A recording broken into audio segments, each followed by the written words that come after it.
Bonjour, je voudrais vous parler aujourd'hui de la situation en Haïti, sur l'enquête par rapport à l'assassinat du président, puisque le New York Times vient de publier un article extrêmement intéressant, extrêmement documenté, qui revient sur les circonstances de l'assassinat du président Jovenel Moïse. L'article s'intitule « Haïti, le président haïtien dressait une liste de narcotrafiquants. Ces tueurs l'ont saisi ».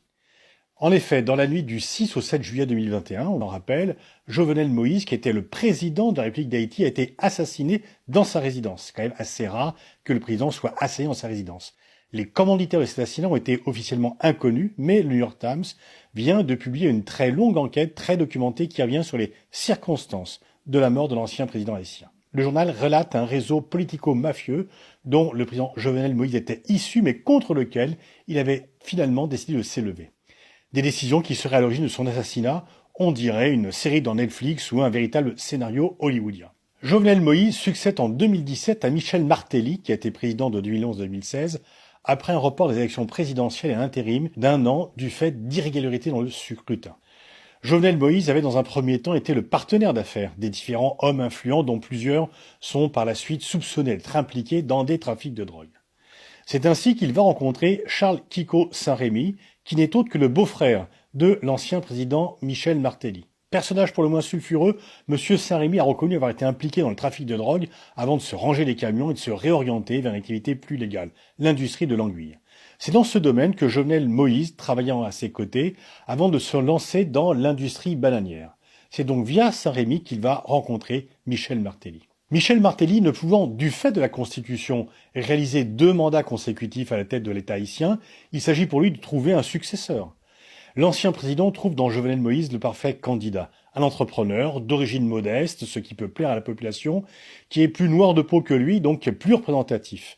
Et il pense qu'il va pouvoir le contrôler et retrouver son poste et surtout ne pas être inquiété pour les différentes affaires de détournement de fonds dans lesquelles il est sévèrement impliqué. Bref, un homme de paille qui va tenir la place. Jovenel Moïse ayant lui-même bénéficié du système de corruption en place sous son prédécesseur, ayant reçu d'importantes sommes d'argent via des subventions, pas toutes justifiées, il pense qu'il va être parfaitement contrôlable. Et à son arrivée, Jovenel Moïse renvoie les dirigeants d'unités de corruption qui enquêtaient sur son propre cas. Sa campagne de Moïse a été en fait menée par les équipes de Martelly, par Martelly lui-même, qui d'ailleurs n'hésitait pas à faire de l'ombre à son protégé, qui n'était considéré que comme un homme de paille.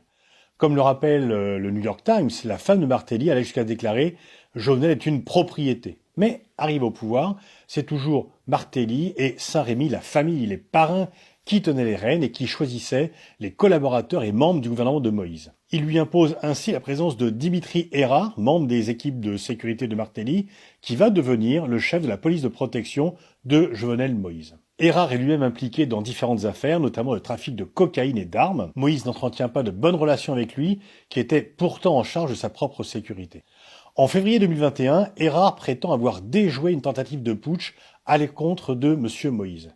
Le président dénonce l'oligarchie et les élites du pays, les désignant comme étant à l'origine de cette tentative de coup d'État. C'est alors qu'il va prendre de façon surprenante un virage anti-corruption et de lutte contre les trafics. Il fait compiler un dossier sur les différents réseaux qui agissent dans le pays, récolte des noms et prend des mesures importantes contre la nébuleuse du commerce d'anguilles, gérée par Saint-Rémy, qui servirait à blanchir l'argent des trafics.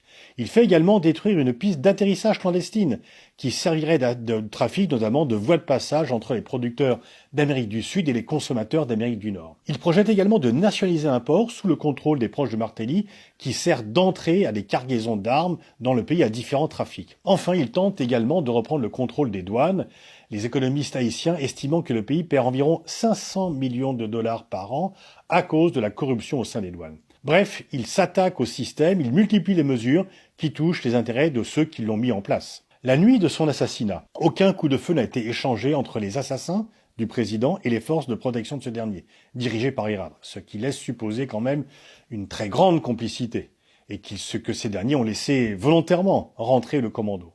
Lorsque le président a demandé de l'aide, personne n'est venu. Comme en témoigne la femme de Moïse qui a survécu à ses blessures, les assassins ont pris le temps, après avoir tiré, de mettre la main sur les documents qu'ils étaient visiblement venus chercher.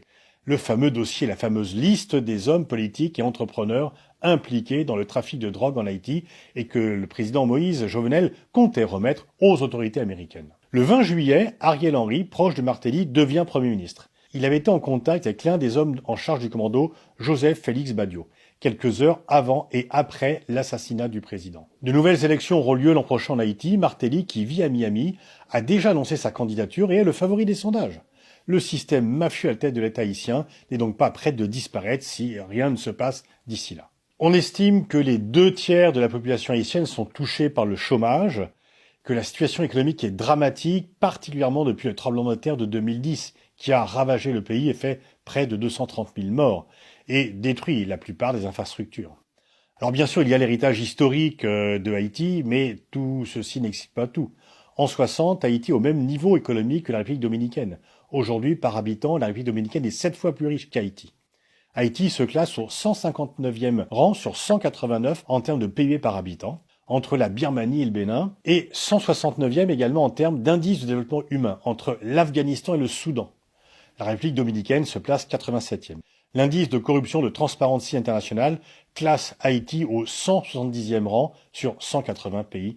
Et donc tout ceci explique pourquoi les parrains qui étaient à la tête du pays ont assassiné le président qui s'était révolté contre ceux qui l'avaient mis en place. Donc cette population où il y a d'innombrables talents ne peut pas développer son énergie, ne veut pas développer ses talents, ne peut pas participer au développement du pays du fait de la mise en coupe réglée de gangsters et de mafieux qui sont à la tête de l'État. Tous les faits que je vous ai rapportés sont issus d'une formidable enquête parue dans le New York Times, très documentée, qui raconte comment effectivement Haïti vit sous la coupe réglée de trafiquants et que évidemment c'est bien sûr la population qui en est la principale victime.